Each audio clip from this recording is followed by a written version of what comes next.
Hamish, it must be good coming to the draft combine knowing you've got some early picks back this year. It's always good, Cal. I mean, it's better, we've got some picks, so we've got a lot more work to do.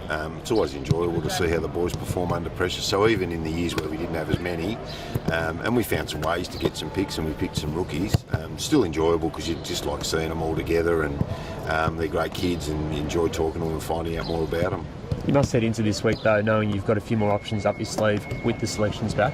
Yeah, you do, and clearly where we are, some of those players are going to get picked ahead of us, so you've got to cover them all because we don't know which one is going to get through or which 2 or 3 might get through to us, so you cover them all. You know, there's probably like 15, 17 players in the mix there at pick 10, so, or 9 or 10, whatever it ends up being, so you cover all those pretty well.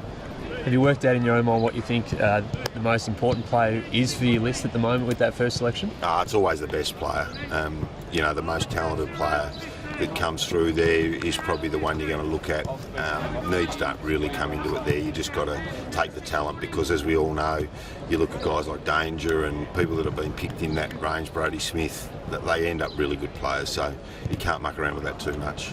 Have you thought much about that group? And obviously you've thought about it, but how do you see that group? There's obviously a couple of standouts early on, and then the next 15. How do you sort of view the depth of that group? Yeah, I don't think there's much in it. The player at 6 and the player at 17 could be exactly the same. The player at 14 might be better than someone that's picked at 7 or 8. So there's not a lot in it at all, and there's still a bit of work to do. And after trading, we know where the picks exactly sit. So, you know, your pick might go up a couple or down a couple depending on what happens in trading. How do you look ahead from here? What's the sort of process for you guys, and what sort of process do you undertake in terms of interviews and visits and these sorts of things? Those guys in that mix that you talk about, sort of pick 8 through to pick 14, we've already interviewed once or twice. Going back to London, those guys, I spent a lot of time with them in London, so we've done a fair bit of work on them. So the process really in the camp is about the leadership, psych, coaches at the club, other people that we've got in to interview that they've had their go, and probably go back and have maybe a second or a third visit. If you haven't met the parents for some reason, you go back and do that.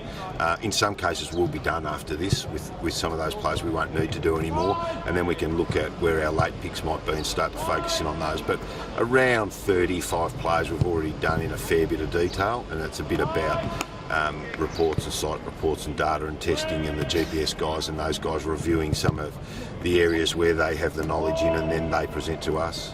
Just finally, this week, how many interviews will you guys complete? We were last here last night, we were last here the night before, and we were in here at 8 doing interviews this morning. We'll get through around 30, 35 this week, so we had around 20 scheduled interviews by the AFL, and then we'll add another 15 to that. Want to stay connected with the Crows? Like us on Facebook.